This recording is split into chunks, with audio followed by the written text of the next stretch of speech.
Hello, everyone. This is Kiana Harper for Obsidian People, and I'm here with an interview with my brother, my homie, my bloodkin, Odes Roberts. What's up? Um, Hey, how's it going? I'm doing good.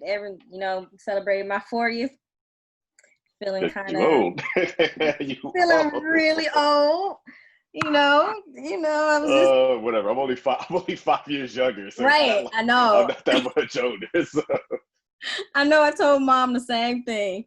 I told her, I said, hey, I feel old, but my brother is coming right up under me, so he feeling the same thing. Hey, it's a lot of people that didn't make it to be the same. So It's a you, blessing. you gotta appreciate it where you can. I know, right? Well, I'm so happy to have you here. I know you're doing big things with your business. I've been on this journey with you, watching you grow into not only from my little brother to an excellent man, and I'm so proud of you. And I just wanted you to be my very first interview, so people can know about you and your business. The first question that I have for you is, who is Odes Roberts? I know Odes Roberts. I know Odes Darnell Roberts, but who is Odes Roberts in the professional field? I feel like that's always like a tough question, because obviously, like our dad is named Otis Roberts too, so it's kind of like that's a tough question. And an Uh, artist. but nah, like I'm a designer, creator, um, professional shit stirrer, as I've been telling people lately. Your I whole don't I don't like entire to I don't life? like to be comfortable, and I don't like people getting too comfortable. What's that? I said, just like your whole entire life, you've been a shit starter. but Yeah, I mean, because like you but it's can't always like been I in a feel good way. like. Yeah, because life is too short for you to be sitting like on your hands and not holding and not like uplifting your voice. So like if I'm gonna be here and I'm gonna be a part of like any kind of community, I'm gonna let my voice be known. So I gotta say something. I can't just like you can't hold things in, because when you hold things in, they hold you back. Yeah, So fear takes in. yeah, fear just takes over, and so many people are afraid to say what they want to say because they're afraid that other people ain't gonna feel it. And that's fine if other people don't feel it. Just know that's you being you. It's okay to be unique. It's okay to be different, and it's There's so okay to many be the people same. that feel Like, like you. There's people that feel like you that people don't even realize that, that's the reason why I started my business, because I felt certain ways and I thought, I'm tired of just holding in all this stuff and all this knowledge and all this stuff that I know.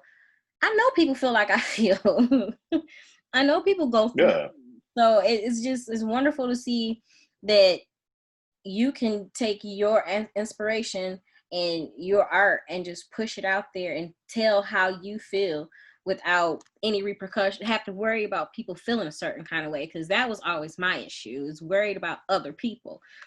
But as I got older, it's changed.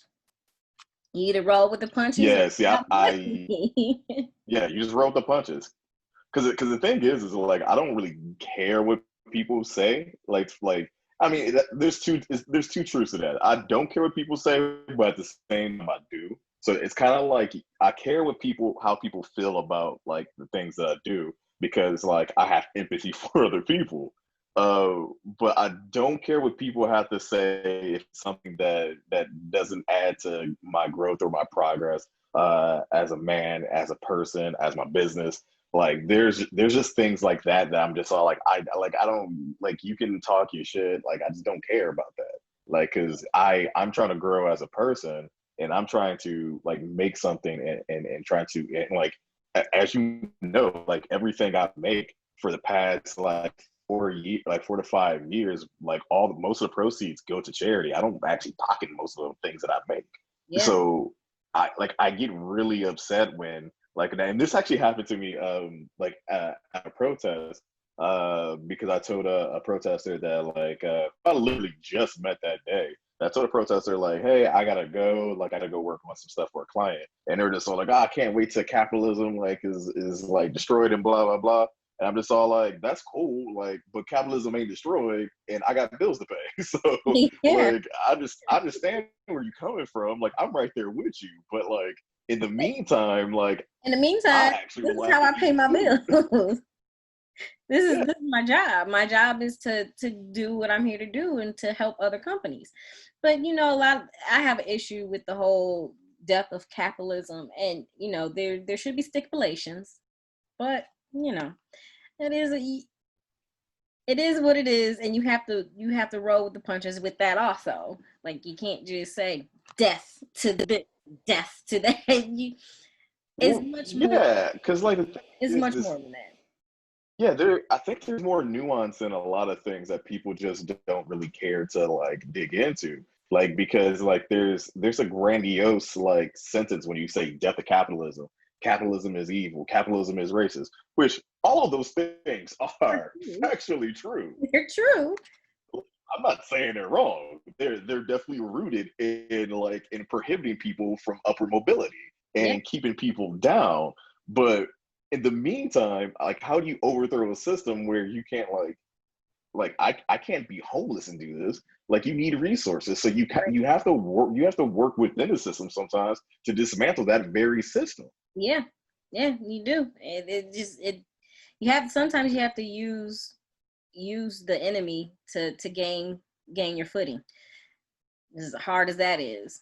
Okay, my next Yeah, question. it's a little rough. My next my next question coming up is, where did Almost Studios originate? Now, I never heard this story. Oh man. So Almost Studios originated one night. We like me, a bunch of friends, a bunch of coworkers and friends that I used to work with when I was at I'm not gonna say their name because I don't want like any like crazy like people coming after me for shit. But when I was at a previous company working in tech in New York, we were all out drinking, very frustrated. We worked delayed. We were just like tired of all the good ideas that we had got thrown away, and they went with like the most generic idea ever that came up from a marketer who had no idea what he was talking about, and we knew it wasn't going to work, and we told him like, this is why this isn't going to work, and this is what the process is that's going to make this thing fail. And it happened exactly like we predicted it. And so we were just all like we were all like just drinking and having fun, and then like we started talking about that situation, and we were just all like, yo, anything you do, you're always like almost fucked on like doing anything. Like, you're always going to get boned, like giving the best idea to these people, only for it to be thrown away, or for them to like use it later and capitalize on your idea, your idea and your talent, and then they just take the credit for it and continue to climb up the corporate ladder while you're still just like here making this base pay. So I started and you know me, I was already like freelancing still at that time, Yeah. and I was just saw like I was like, yo, I was like, oh man, Almost Boned would be like a great name for like a company. And I changed it. I changed it eventually to like Almost Studios, because like it was originally Almost Boned, I remember that. because Yeah. yeah, I got tired of being fucked over. So like that was the thing. So after all of that, like after I got Almost Boned LLC, I changed it to Almost Studios LLC, and yeah, just been cranking out work. It's like I'm a one man studio for the most part. Every now and then I have help from my fiance and help from my friends Jordan and Ashley.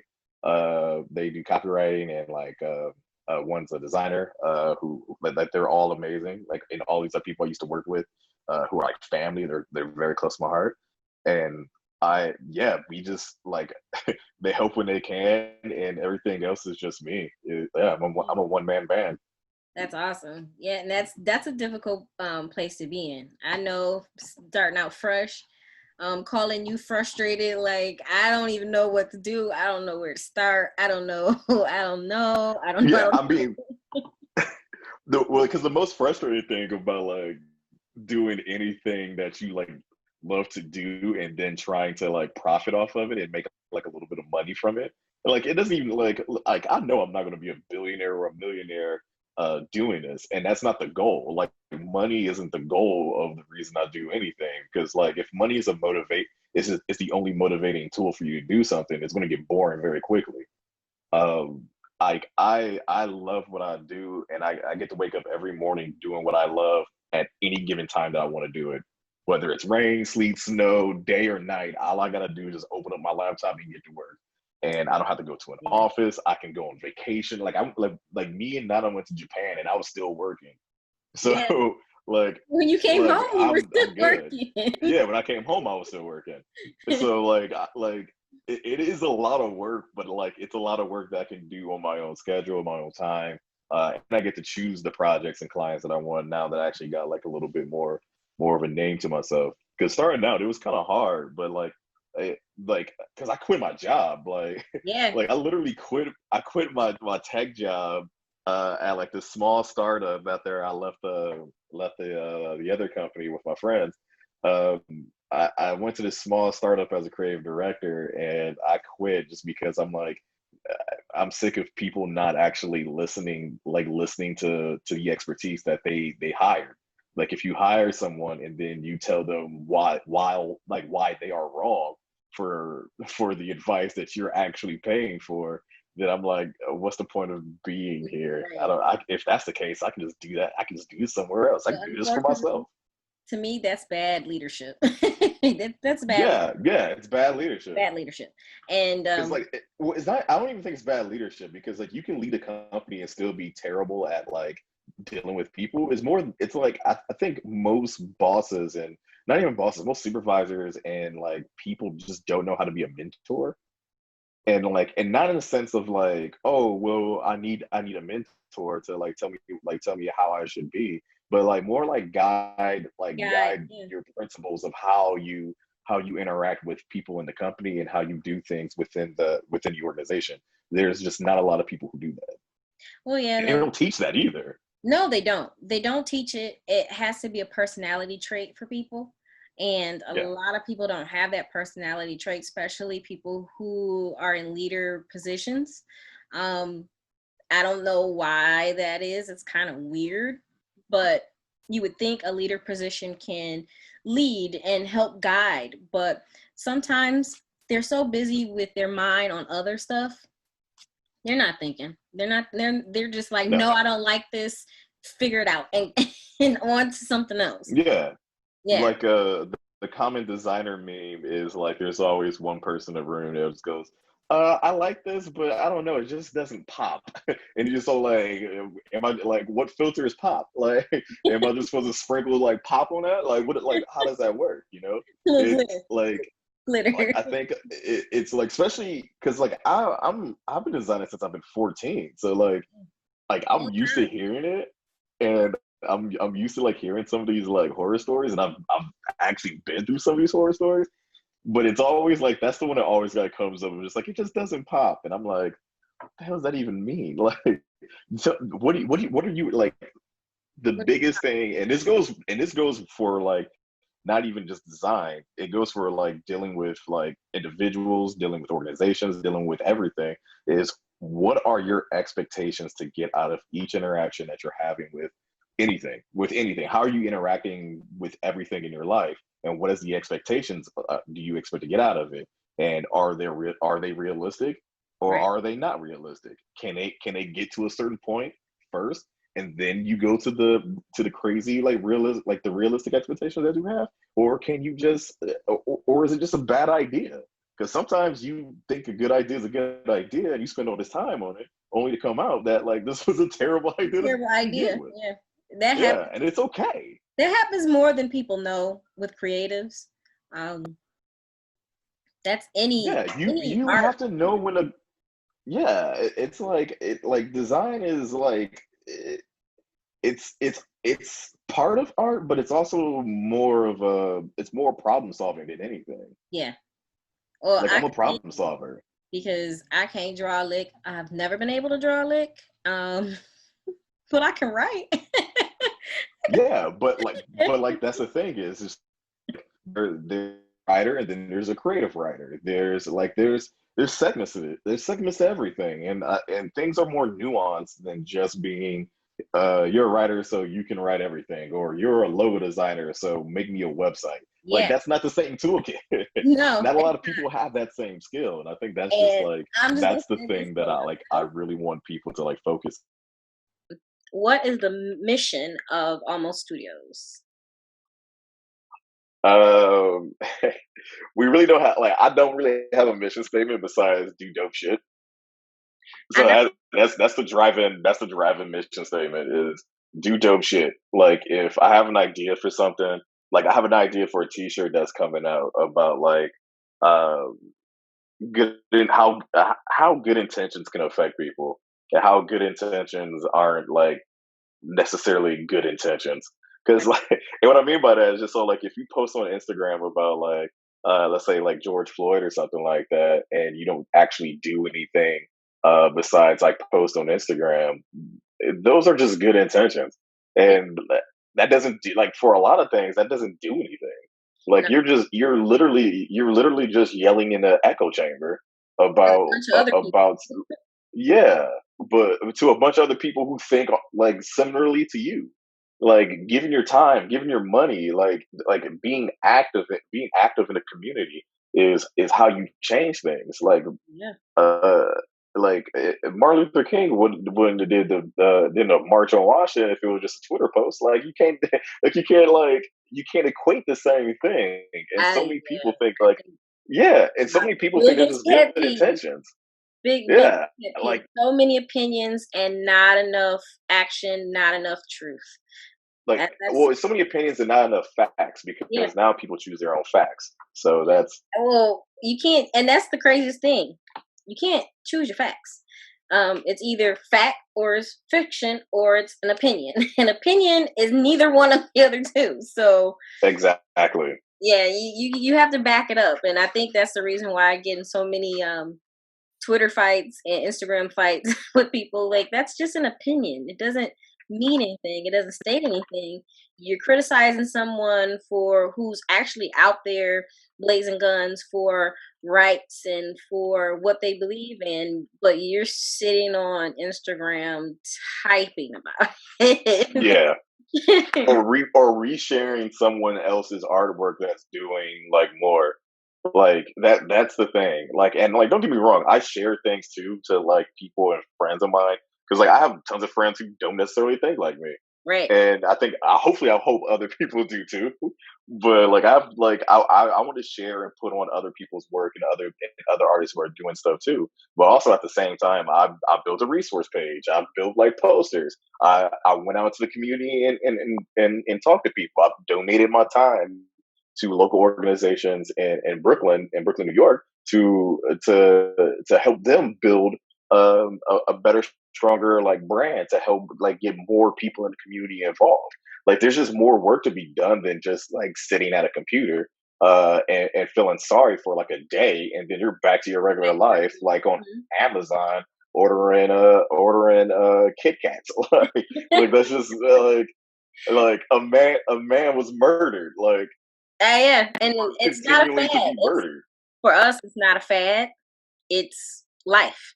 You know, we Yeah. all know people that has had issues and problems, and we've seen it firsthand with our grandparents and the stories they tell. That some most of the time, our grandparents didn't even talked about a lot of stuff that we went through, but Well, yeah. I mean, because they like didn't want to. They didn't want to relive none of that stuff, and it's horrible that no, you know we're still dealing with the things that our grandparents dealt with, and going back and asking mom about all of our family members and how they lived, and she would say they didn't really talk about too much of it. That's like why. you're like me and you are only 3 or 4 generations away from slavery. Madison is 5 years away And from slavery.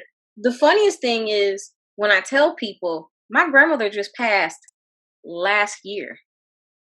Yeah, she lived through Jim She Crow. lived to be 94 years old. Yeah, yeah. 94 years old. People and like it's like, but and the thing is like you kind of have to like you don't kind of have to. You have to blame how education does the history, Yep. because like our history books straight up lie to us about Oh all of it, and people don't know about it. Like yeah. people didn't know about the Tulsa massacre Nope. at all, And you and like know I didn't when I learn learned about it until like I was in like maybe college, high school. yeah, No, I was in high school when I learned about it, I and I learned learned about about it it. because I was just on the internet looking up like Black Panther stuff to You like know who I design learned? shit to. I learned it through Mr. Dreer at Star High School. He was an Yeah, African American teacher, and he's come down to Dad's gallery too.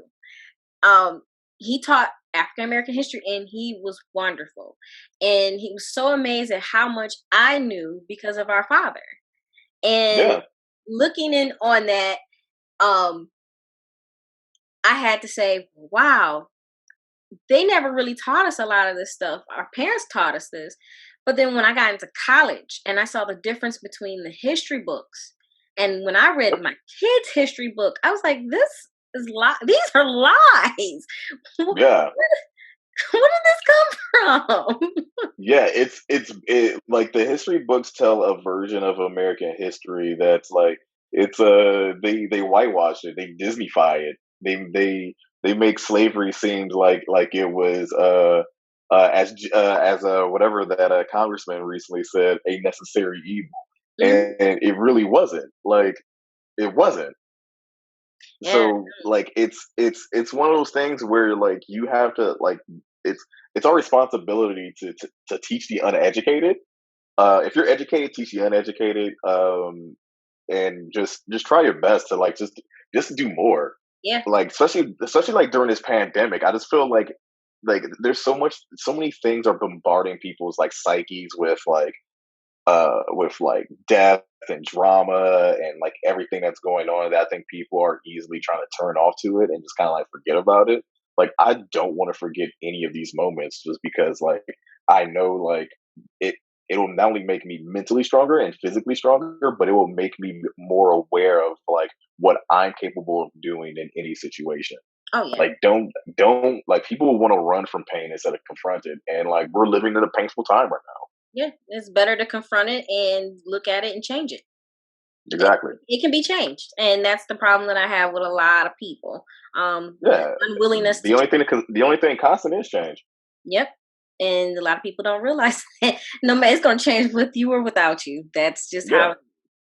how. Next question. What are your plans for your brand? Right now I'm working on like we did our first like collaborative T-shirt with Unruled, a nice like streetwear brand out of Miami, who is kind of like is a lot like us or a lot like me, almost studios, in a way that they're young, they're scrappy. They like everything that they do is from the heart. It's all about like experiences that they've grown up with and had. And I'm the same way. Like everything I've made has been like based on like feelings, thoughts, ideas, like comic books I've read, like stuff like that. So we collaborated on a T-shirt to she donated like their brand donated to Black Lives Matter in Miami, I believe, because they're Miami based, and I donated almost like at this point $1,200 Wow. to Black Lives Matter NY, and now I have like three shirts left, actually two shirts left, because someone bought the last shirt, and we started with like 75. Wow. Um, Yeah. yeah, and, like because everything I do is a small limited run because like I want everything to have a bit of urgency to it. Yeah. So like when I drop something, I'm like, hey, here's the drop. If it's here Yes. when you get it, it's here. It's if you want it to come back, it's not probably going to come back. Yeah, I know. Like, Yeah, oh, I'm gonna buy. Never mind. yeah, like the candles, like people like I I love I those had candles, the man. I had those candles for almost 3 years. I did it for 3 years, and like I would say, like the second year, people like slept on it, and then like the third year, I sold out of all of them. And people were like, "Oh, when are you gonna do more candles?" I'm just all like, I'm done with that. "I'm done with that. I'm moving on to something else now." I Like know. I'm one person. I can't do candles, t-shirts, and like I'm one person. Yeah, I know. I was like, man, I need another one of those tobacco candles. It smells so good. And then I was like, Yeah. well, well, at least I got two of them out of the whole thing. Yeah, like I mean, same thing with the collaboration shirts. Like we may collaborate on like another like t-shirt, another design, and just do a run. I just like doing limited small run things, mostly just because like I don't want to oversaturate anything. And I have a small base. Like I have a small group of people who buy my stuff. And if other people get into it and they want to buy stuff, that's cool. But like I'm not going after a mass market. I'm trying to keep things as small as possible for as long as I can, and just grow organically. Like I I'm not trying honestly, to do your anything crazy. t-shirts and your gear, your music, your designs are awesome. Um, I love how it's But you not. biased because you my sister. That's family. Well, I know. I mean, I buy. You biased. I buy. So it's not like, Yeah, you buy it though. oh, like sometimes I want you to give it to me, but I would rather buy because I feel like I'm investing in you. I'm putting my Yeah, invest. I mean, and on top of that, I do donate. Like for the most part, I've donated most of the money that I make from like things to charity. So Yeah. like I used to throw a party named Casual Brenda Social Club, named after a drunk alter ego of mine in college.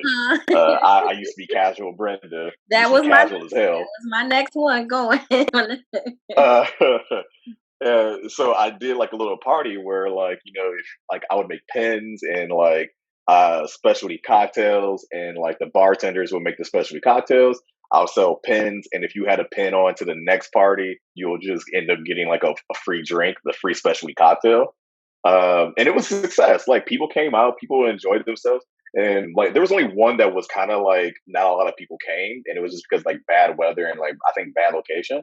But like the 30 people that was there had a blast. We were having fun, and that's what the whole thing was about. It's just like having a good time, and like and all the money that I made from like selling the pens, I gave directly to Girls for a Change, which is a charity that helps like young girls of color after school, like have after school programs. Since we don't have after school programs in our Right. communities Yeah. anymore, and that's important to me. That's important to me too. We grew up on that. Yeah, we grew up on that. Like our parents always, like mom and dad Always, always had us like always. doing something, And that's even hard if I when didn't want you to do it. see that there's nothing. Yeah, there's Yeah, hard when there's you see nothing. nothing. Like I can't just send my kids anywhere because there's nowhere to send them. Yeah, All the experiences that I've learned with professionalism and all that kind of stuff, I learned through those programs. yeah, And it's crazy that we don't have them. And I'm hoping that my platform gets big enough to open up something for that because people need that. Not only females, males, everybody needs a place to be safe, to learn, to be inspired, to just have a sense of community. So, yeah. okay, Like next question, because we're running out of time. yeah, we are because I got like a thing going on the few. Okay, my last question is I got what time for like maybe like two questions, two more more questions. questions? Okay, we're gonna stay on track. Uh, What started this journey of for your black graphic designers? Like what do you see with that? More visibility. Every job I've ever had, except for like when I was uh, a design director for Verizon, there just wasn't a lot of people of color. Like there was, especially in design. I was normally like one. It would just be me, and in my fiance's case, who's Colombian, like she's usually the only like Latin person there. So and like I was, and in case of my friend Jordan, who's white, I was his first like black person that he's like that designer that he ever interacted with Wow. at a job. Yeah. So and it's not like we don't exist. Yeah, Like like I've met black like designers and creators. I mean, like Virgil Abloh, like as controversial as he is a black designer, and he's one of the most more famous ones. great. But also at the same time, he doesn't hire black people. which is So it's nuts. kind of like, it's a problem. That's for another Zoom. That is for another. That's for another. That's a whole That's a whole we other can deal. talk all day But on social issues because right now is the perfect time to talk about these things. Because that's a whole nother deal. But what I'm getting at without like going on a tangent, because like I can, like I said, I can talk for hours with this, is that like we exist, we're visible, and we deserve just as much as everyone else. I'm not asking for black design supremacy. I'm just asking for people to actually hire black creators. Because there have been oftentimes so many people have taken a style of design or a style of our culture, and then weaponized it against us, like weaponized it against like black people. Um, and that's the thing that I want to stop. Like I want people to feel like they're in control of like how they're represented. And honestly, like if you had a black designer like on some of these like ad campaigns and black creators on some of these ad campaigns, some of these ad campaigns wouldn't be so tone deaf. I mean, look what happened to Pepsi with the tone deaf like Kendall Jenner ad. Like that was just tone deaf. Yeah, and you can't try to cater to an audience of people of color when you're offending them. Yeah, you're like there's a no, when fine you're line, I and don't even think it's like even like them trying, because I don't think anyone tries to be offensive. It's more the fact that they don't think we exist we don't buy. because they don't. Because I mean, it's a because in lie. their We because in their world we billions don't of exist because dollars. we're not there. We spend billions of dollars. I did a post on how much money we spend Yeah, are the it's a lot. major consumers, and they should really look at us. Like, look how long it took. Just think about when I started getting into makeup and loving makeup. We didn't have as many brands like Fenty and all those different black brands that they have now. They didn't care about our skin tone. You're either light or chalky or red. Yeah. It is more than that. So yeah, it's. I mean, I seen the makeup photos of mom in the '80s. Man, that shit was rough. Like, That was it was rough. my color, and mom is like brown skin. So yeah, that's it's and there's still work to be done. I think there's room and for us to be um on all levels of creation. Um, we are not given the choice and the chance. Like no one, they overlook. Yeah, we're not given a chance. Like I remember when I first started getting into design, after I thought I wanted to be a lawyer, my first like 2 years of like college, which was what the hell was I thinking? I was like, yeah, I like to argue with people. This will work.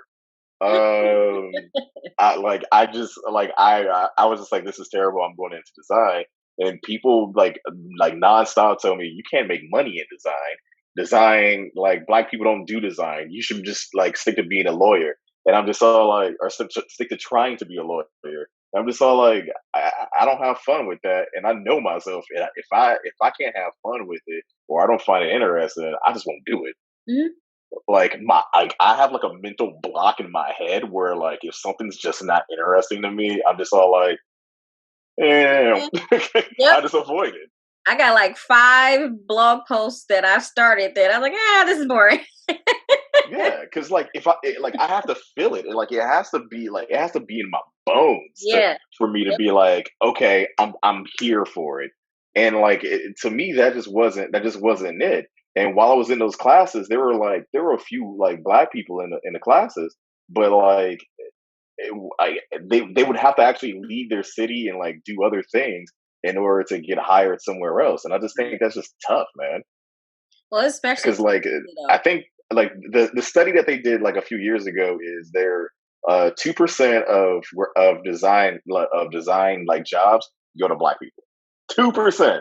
That's crazy. We're 12% of the population, but only 2% That's crazy. goes to black people. That's crazy. That is crazy, crazy, crazy.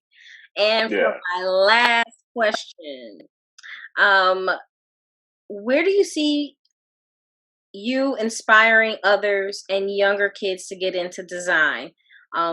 getting more people of color, kids of color, pushing them into design and being creatives so they can get their mind away from the outside world and into unlocking the gifts they have inside of them.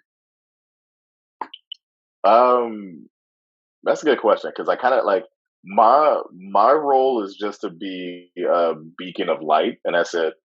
Like I'm not trying to like I don't think I have the personality for a kid to like look up to because like I curse so much and I can be pretty rough with people. I don't like the bullshit people, especially kids. Like I'm pretty honest with people, Well, because kids are just nah. Because kids are like I think people put like deal with kids like they're toddlers, and once they're not toddlers anymore, like you actually need to have a firmer hand with like how you talk to them and how you deal with them because those are going to be adults, and you don't want any entitled like crybaby. children as an adult. Well, not even a crybaby, because like I think like I hate that term because it kind of like emotionally detaches people from actually crying. But like I think it's one of those things of like you don't want someone to feel entitled because like when they don't get their way, because life isn't fair, and oftentimes you won't get your way. But like when they're like if the door and window is closed, you blow a hole through the back door and you walk your ass on in. Yep. Like that's always been my mentality. Is just all like if I can't, I'm going for this job. If I don't get that job, I'll create that job. Right. I'll go somewhere else and create that job. Yep. And I did that. Like I did that. Like when I left one company and went to another company, I created my own role in that company because I explained to them, this is what you need to have. Like here's where you guys are. Here's where I think I can get you guys to. If you had a person in between marketing and digital, right. You need a person between those two because you guys don't have it. And I think that like that's something that like that kids just need someone that doesn't belittle them and doesn't like make them feel like they're nothing, that they don't fucking exist. Because like I have a thing. I think us as a country hate children because they don't yeah, like we don't. But like I think American society hates kids in a way that like since they don't provide any like capital income for anything, that means they're useless. Until everything cut. Yeah, they're useless until they can actually get a job and start providing capital income, which is horrible. Because those are the ones that create the jobs, create the millions, create the things that this country. They are literally your living testament of you transcending death. So, like when you have a kid, that kid takes everything you've ever taught, like down to the DNA. Like that's going to be taught for generations. Like that's the thing that like that I think a lot of people fail to see. They just don't get. They don't understand it, and the main reason why they don't understand it is because like it doesn't make them money. Take the money out of the situation, take the money out of accounting to it, and start being like, how can I actually provide like a generational like way of a person getting better and better at a trade or a skill or at design, and how can I help that person continue on that track, like keep them on the right track. Well, it's hard because like design, it's hard. Parents now, they're allowing. It used to be TV. Now it's TikTok, Instagram, and Facebook are raising the kids, and it's horrible because they're seeing things that they shouldn't see, beyond their beyond their common knowledge. Like they can't understand what they're seeing, and they think that it's okay because everyone else is doing it, and they don't have like. You can be a great provider. I saw this meme. You can be a great provider, but an awful and shitty parent. And I felt that meme so hard because it feels like, you have to have both. You can have to be a provider and you have to be a parent. You have to talk to your kids and teach them and invest because they are the biggest invest.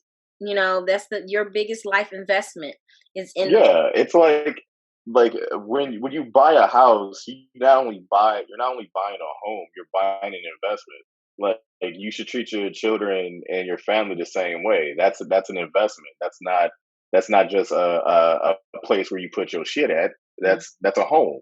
It's a place that you live in, that you have joy in, that you find freedom in. And I think that's how we should be treating our kids. And hopefully, black and brown kids will get more into design and change how we look at the industry. Because I'm 35, like I'm not getting any older or getting any younger, so it's Yeah, you're only getting like older. yeah, I'm only getting older, and like the time that I have on this planet is going to be spent making dope shit and making sure that like designers who reach out and people who want like advice and hope have it. Yeah. Well, I appreciate you taking your time. I know you got places to go, people to see, and so do I. Thank you, bro. I appreciate it and talking about your business. You're awesome as always. Love you. Peace.